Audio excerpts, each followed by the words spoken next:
suis médecin, j'exerce en banlieue parisienne. Ça fait 1 an que je consomme régulièrement de la cocaïne, presque tous les jours. Je trouve que c'est facile de s'en procurer. Les dealers sont très disponibles sur les plateformes, Telegram, Signal. Des fois, ils font comme des soldes, ils font des offres. T'en prends 3, ils t'en offrent 1, voilà, oui. Ils sont hyper commerciaux. Si tu donnes le numéro à quelqu'un, ils te donnent des cadeaux, ouais. Plus t'en prends, moins c'est cher. C'est banal pour les gens qui en ont besoin. Après, si tu te tiens loin de ça, ça n'existe pas. C'est pas visible, mais c'est là. Cocaine use in Europe has exploded, and the drug is easier to get than ever before. In 2021, 3.5 million Europeans admitted to having taken cocaine at least once. That's 4 times more than 20 years ago. Si ça devient bleu, c'est de la cocaïne, d'accord? Every year, thousands of drug mules arrive in Europe carrying cocaine from South America. C'est bleu, monsieur. C'est de la cocaïne. This man travelling from French Guiana has been detained in Paris with cocaine in his luggage. He has also admitted to having swallowed tightly wrapped packages of the drug and has hid others in his body cavities. Vous allez venir avec nous, monsieur. Il est 9h45. Vous êtes placé en retenue douanière, monsieur. But other mules are stopped even before they board their planes.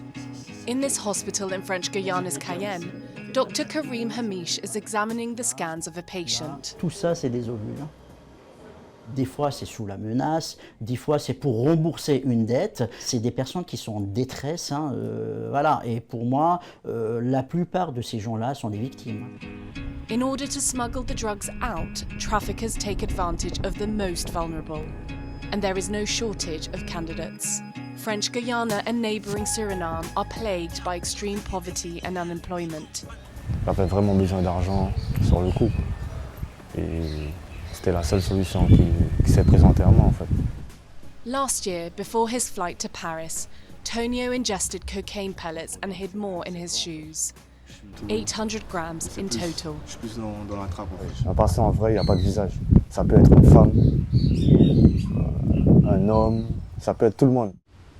Tonio was arrested at a train station in France and ended up in jail.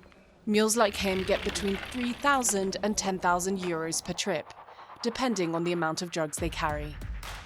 For traffickers, it's a much more lucrative affair. A kilo of cocaine bought for 4,500 euros in Guyana can be sold for up to 35,000 euros in mainland France. It is then cut and sold to customers, sometimes for 3 times the price. The quantities carried by these mules are just a small fraction of the cocaine entering Europe. Around 80% of cocaine is transported by sea, mainly in maritime shipping containers. But worldwide, less than 2% of the millions of containers that circulate every day are inspected. In the early 2000s, the explosion of maritime traffic helped drug lords set their sights on northern Europe's giant ports. Here you can see that there is cocaine in the floor of the container. And then the rest of the container you see that it is bananas. Here in Belgium's Antwerp, but also in Rotterdam in the Netherlands or Le Havre in France, the violence brought on by the drug trade has been unprecedented. On y voit des violences criminelles générées par ces trafics. Les violences criminelles, c'est des enlèvements, séquestrations. Ça peut être une corruption d'agents publics, une corruption d'agents privés. On parle souvent des dockers, qui sont une profession particulièrement exposée sur les ports pour permettre aux organisations criminelles d'entrer sur les ports et de pouvoir récupérer de la marchandise en toute impunité. In the Netherlands, the drug gangs are linked to the murder of an investigative journalist and a lawyer who represented the main witness in a trial against the country's biggest drug baron. And in Belgium, police recently uncovered a plot to kidnap the country's justice minister. The billions of euros in profits generated by the market are fueling large-scale corruption in Europe and inciting hyper-violent crime similar to that of many drug-exporting countries in South America. Y nosotros cuando escuchamos todo, solo decimos balacera. Ya, o sea, para nosotros ya es normal. In Ecuador, the port of Guayaquil has become a key hub for shipping cocaine to Europe and the United States. Las organizaciones, las bandas delictivas hoy en día se encuentran ya más armados que la propia policía mismo. Here, the gangs use children as young as 10 as sentinels or informants. Existe un ensañamiento en las víctimas, ¿no? Existe el corte de extremidades, existe la decapitación.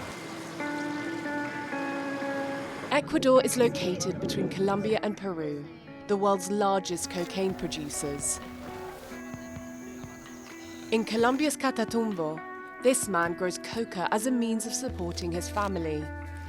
The leaves he grows will eventually be used to make a white paste that will be turned into powder in the drug labs. The region is home to the world's largest concentration of coca crops, according to 2020 figures released by the UN. Cada vez que muere un campesino por sembrar coca, aparecen dos campesinos sembrando coca. ¿Por qué? Porque la inversión ha hecho mucha falta en nuestro territorio. The area is also fertile ground for coffee, cacao and bananas, but no crop is as profitable as coca.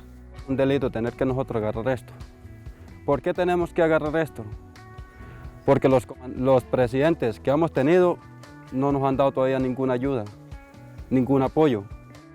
In the region, the government's commitment to peace and better living has yet to bear fruit. On the other side of the Atlantic, Europe is fighting as best it can against the networks that are destabilizing its states. In November 2022, a massive operation in Spain dismantled a drug super cartel that controlled about a third of all cocaine trade in Europe. What is important here is that the global cocaine trade is organized by huge networks, working together, hand in glove. So it's not one group against the other anymore, which makes it extremely dangerous, because they're fluid, they're creative, they're very agile. Over the past decade, the amount of cocaine seized in Europe has more than tripled. But that is just the tip of the iceberg. Some estimate that only between 5 and 10% of cocaine entering the continent is intercepted.